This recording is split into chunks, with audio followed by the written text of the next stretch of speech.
New game. I've played it before, but we're gonna play it again. It's been quite a while since I played this game, and yeah. So here we go. Jumping back into Dark Souls. Why not play Slingshot? No, that looks really dumb. Maybe I'll play it later when I want to make fun of games, but I mean, making fun of games and making fun of movies are two different things. Because games is doubly bad because you're not only making fun of a bad game, you're playing the bad game. So, okay. So we're not just playing Dark Souls 2, we're playing the expanded version, Scholar of the First Sin. I am playing this on PC. The first time I played Dark Souls 2 was on PS3. You can look up that stream on my YouTube channel, which I didn't know how to do sound and shit like that, so you can barely hear me. You can't see me either because I didn't know how to do video at that time. So yeah, this expanded version of Dark Souls 2 has a few extra goodies in it. It also has the 3 expansions included in it, which there's some backstory to that because in the original Dark Souls 2, we'll go ahead and start the game actually. I'll get into that later. So.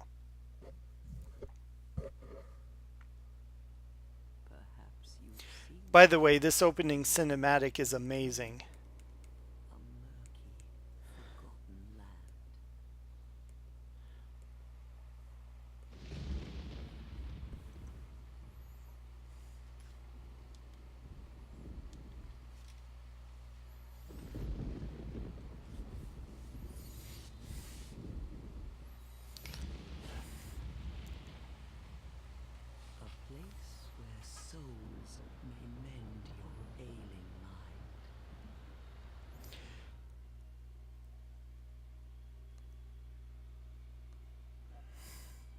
You will lose everything once branded. The symbol of the curse. An augur of darkness.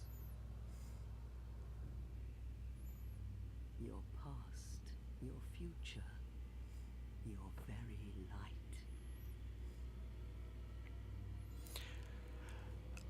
I love this cinematic. It's so fucking awesome. Will have meaning and you won't even care.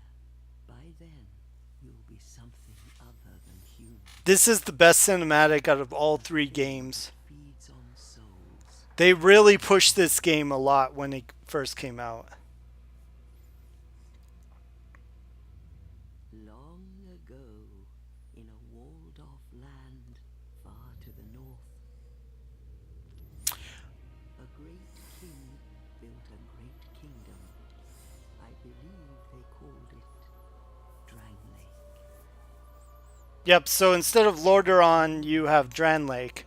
No, how could you be? But one day, you will stand before its decrepit gate without really knowing why. I'll answer your questions after this cinematic.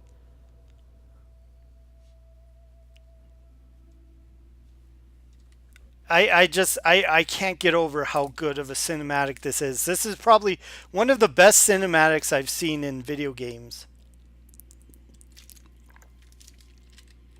There are some really good ones from older generations, but this is the best one I've seen in this generation.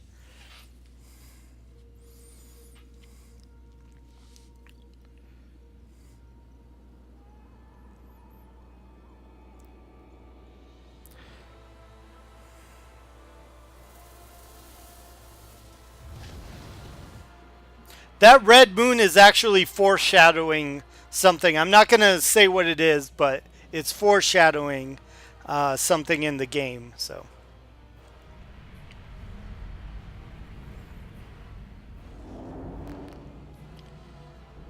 Okay, let me turn that up. Actually, I can't turn it up during the cinematic. I'll do it after. Your wings will burn in anguish, time after time.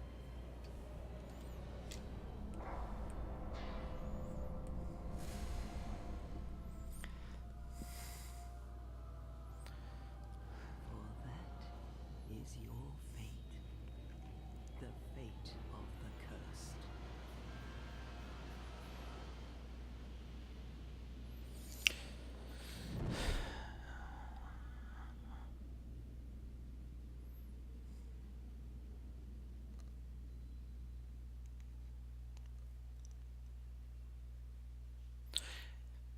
Like I said, that cinematic is probably the best cinematic I've ever seen in a video game. Okay, now the game audio is probably louder. If it's louder for you, let me know. Because it's louder for me now. Oh, and this game is in 60 FPS. Because a lot of people were pushing for 60 FPS. I actually think 60 FPS is stupid. You should do cinematic just like movies, but that's just me. So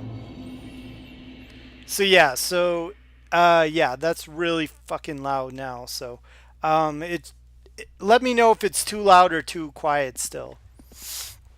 Okay, so we're in Things Bewixed, which is where you start. And as you can see, it's running, maybe not on your screen, on mine it's running 60 FPS. And you start out as this guy. And just like the last one, we're going to look at all the items you have. Now, you start out with the dark sign, which I didn't use in the first game, but you get it in all three games. You can lose your souls to return to the last bonfire used. So, yeah, I think it was just because of the cinematic. That's why it was so quiet. Because the cinematic is like set up for Dolby Digital, so it's like they have to turn it down so that when you turn it up, it's like raw or something. I don't know. Anyways, yeah, this is the dark sign, which is basically the sign that you are a player in this game. So, okay, and then we have the black separation crystal, which is the carryover from the first game as well. Um, this allows you to banish anyone you summon. So,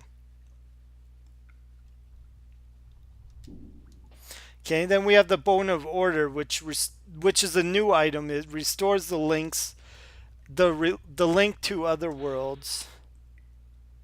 So,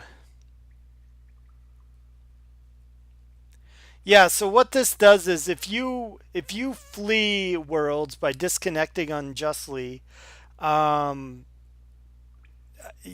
basically it means that the game has it programmed in where they will send more people to your world to attack you.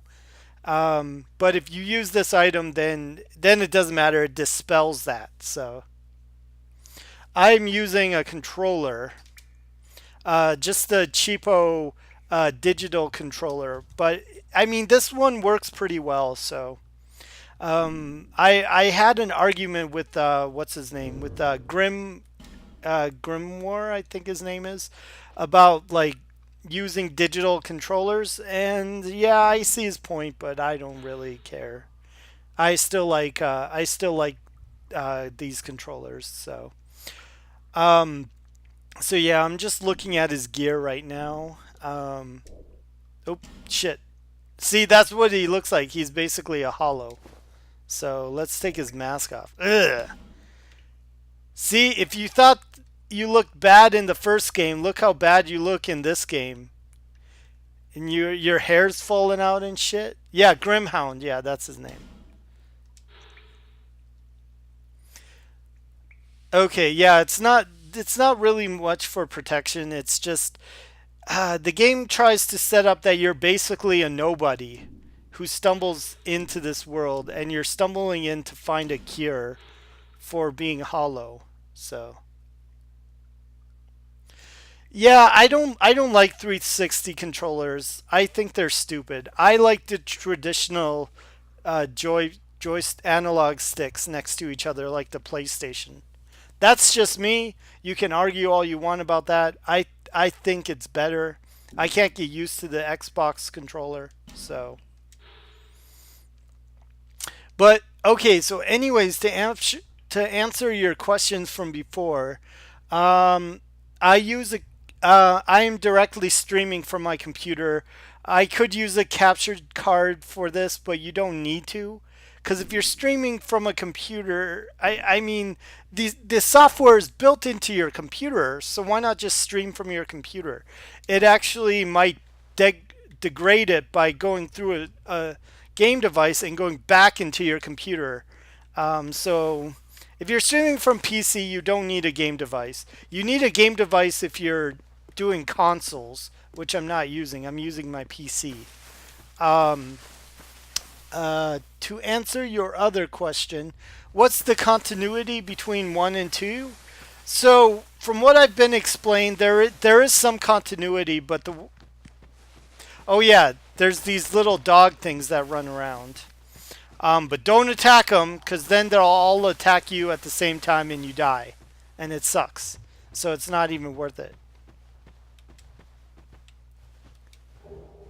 Rusty coins. So that's a new thing in this game. Temporarily boosts luck. And it helps a little bit to use these coins. It means it you get things more in your favor, like when you're attacking stuff, and yeah. So, but yeah, the continuity between this game is, from what the developers said, this game takes place 1,000 years in the future, but it takes place on the other side of the world, so it's not in the same area as in Lordran. Um, Dark Souls 3 actually takes place in Lordran in the future as well. But we have this game first. So, and they talk about some things from past games. There are some items that pop up from the first game that are in this game, but there's very loose continuity. It's not like a game changing. You could start with Dark Souls 2 and never have played Dark Souls 1, and it would not matter. Because the story is only secondary in these games. It's not primary. Oh shit! Yeah, I went over there to get that item. Now, the first time I went here and I saw that guy, I was like, holy fuck. Yeah, and holy fuck is right, because that that monster guy is like an end game enemy. Like, even when you have good gear, he takes a while to kill. So yeah, it's basically a cave troll.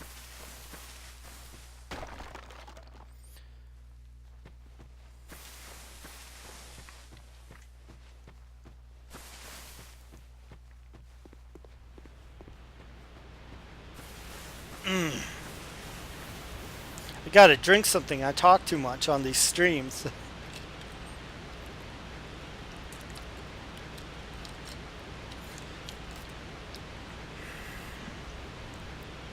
So you might be wondering, where's the player setup screen, because you can choose from different classes. Well, hold your horses. That's coming up. Get this asshole to chase me. This guy hits like a fucking 10-ton truck. And I wouldn't recommend trying to fight him off melee wise. Oh, come on. Come on, game. Why? Fuck you.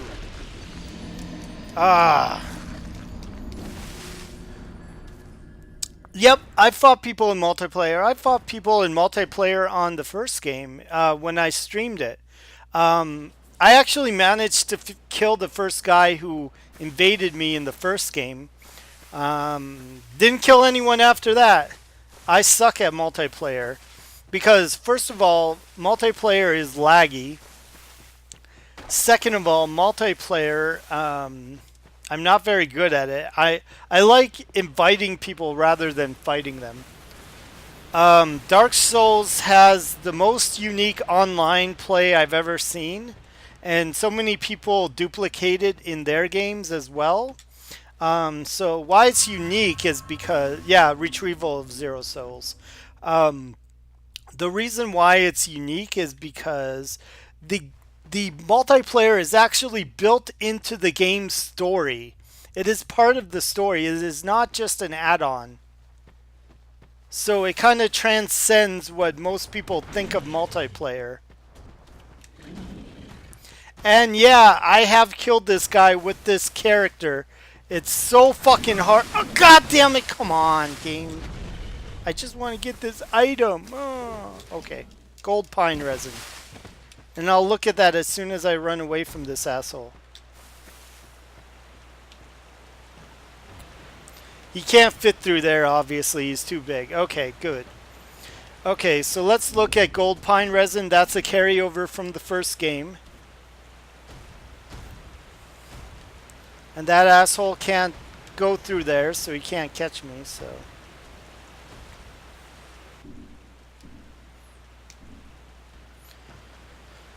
I kept de-hollowing myself to try to get past the boss I was stuck on, but people kept invading my world. I think people tailor designed the game they use for multiplayer as opposed... Yeah. Yeah, this game is the opposite of that, though. This game actually weaves the multiplayer around the game, which is very, very awesome. It doesn't just say, oh, when you start the game, you can do multiplayer. No, it allows you to choose online mode and offline mode. If you really don't want it in your game, that's fine. But it doesn't, like, say, like, oh, here's multiplayer. Play with other people. Okay, so that item I just picked up is a new item. Let me, I know this is going to be tedious, but I'm, just like I did with Dark Souls 1, in Dark Souls 2, every new item I get, I'm going to try and look at it. So it's basically like a health potion. One thing they did in Dark Souls 2 a lot is give you a lot of healing items. A lot of people didn't like that. I don't have a problem with it, but...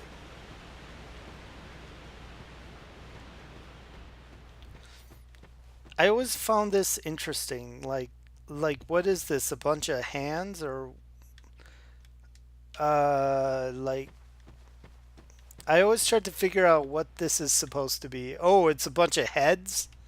Like I don't know. I feel like these are dead souls or something. Like you just become chicken heads or something. I don't know. Yeah. Yeah, that's one reason why I haven't played Payday, because I heard there's some bullshit things about it, so.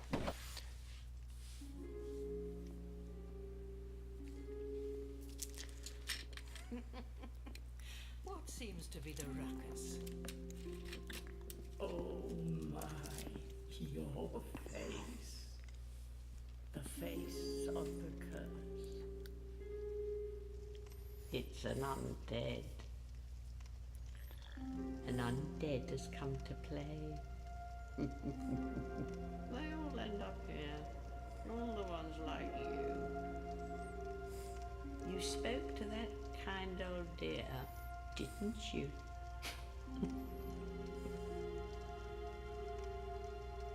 You're finished. You'll go hollow. Yes, you'll become one of them. Hollows prey upon men, feast upon their souls. This is the fate of the cursed.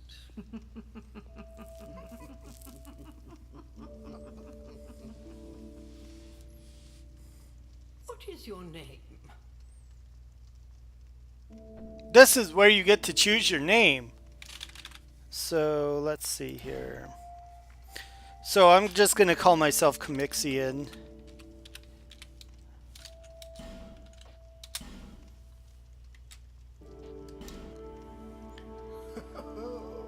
At least you know your own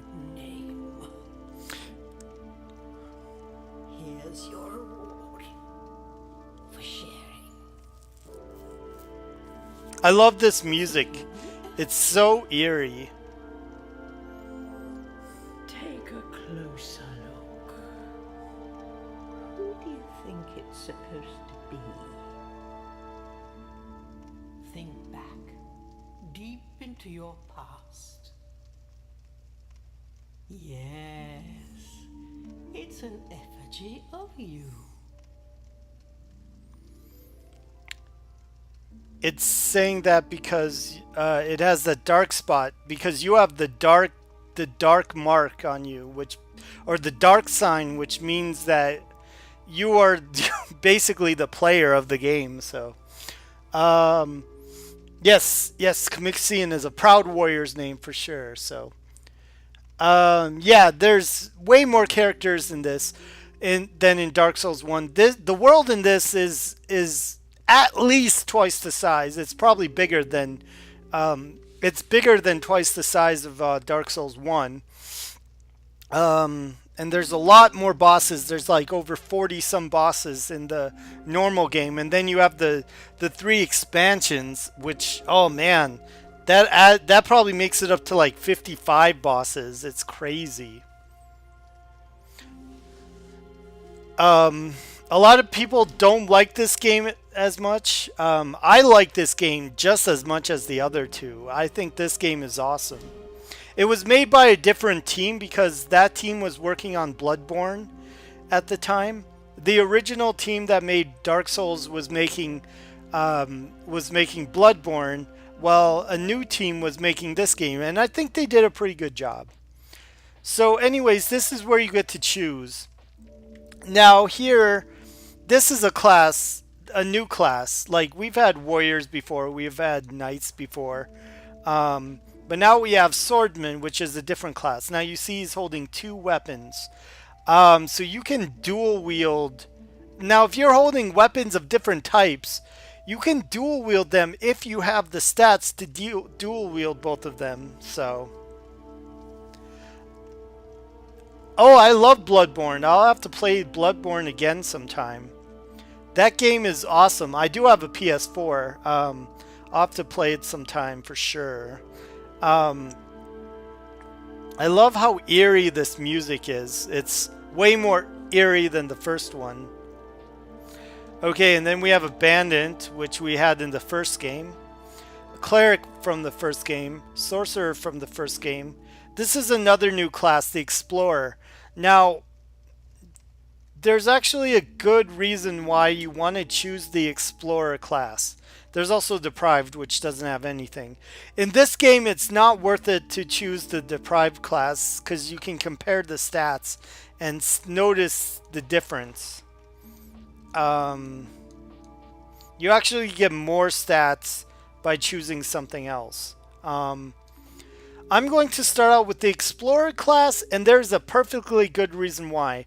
If you look to the right side of the screen, you'll see all the items you get when you start out with each class.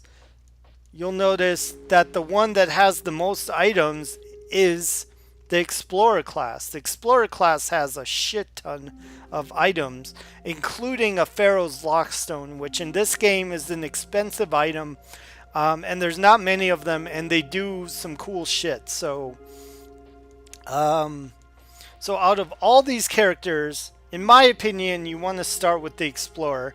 It doesn't matter who you choose first, because you can change your stats to whatever you want later, just like the first game. So that's the main selling point.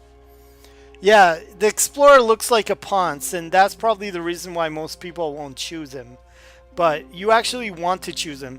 He's the only one that starts out with a ring, and he's the only one that starts out with a shit ton of items. So I'm going to start with him first. I mean, I could start with no one if I wanted to make the game hard. I guess. The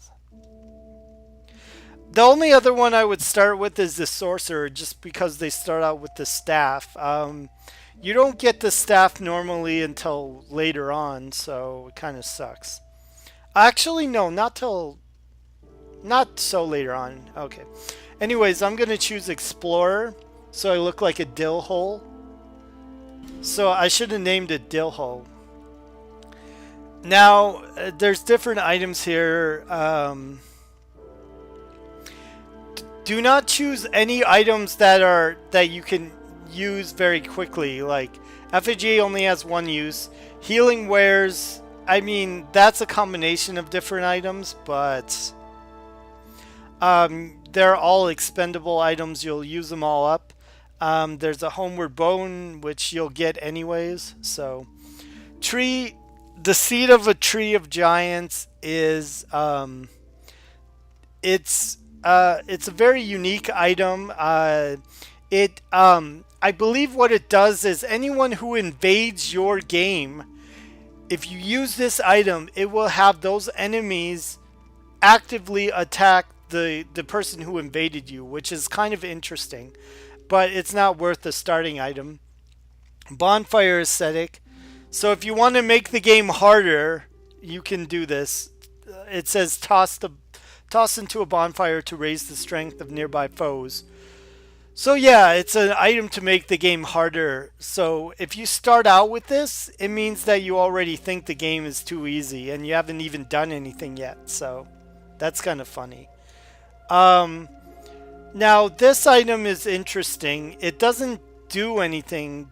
It only has one purpose, and I'll show you what that is later. It took me a while to figure out what this is for. We're actually going to start out with this item so I can show you what you use it for. So,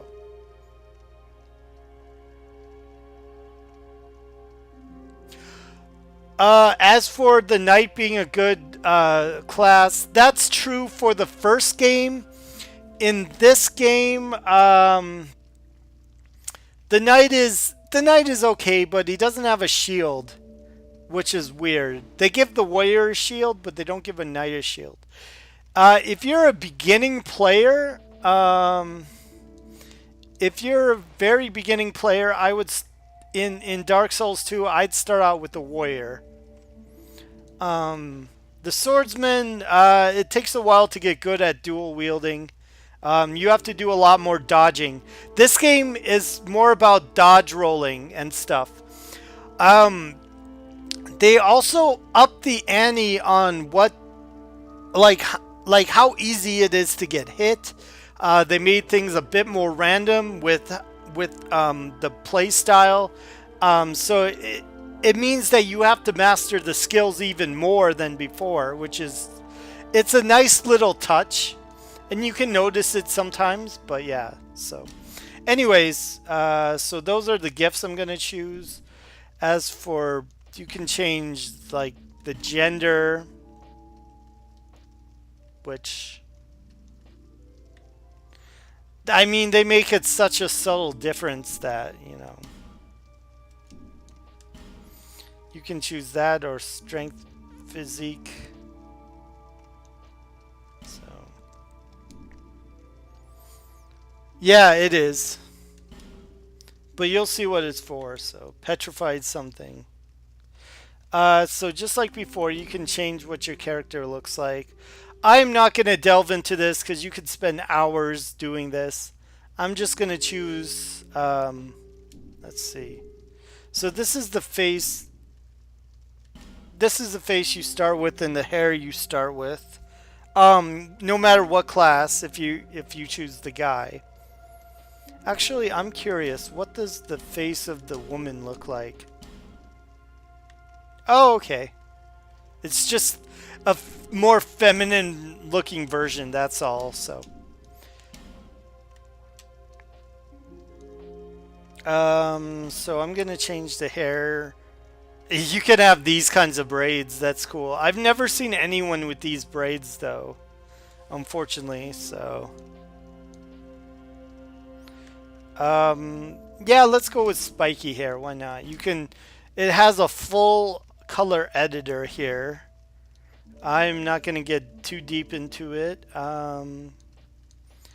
Let's go. And it's possible to get all these hair colors in the first game. The first game kind of hides its color editor though. Let's go green. I like green.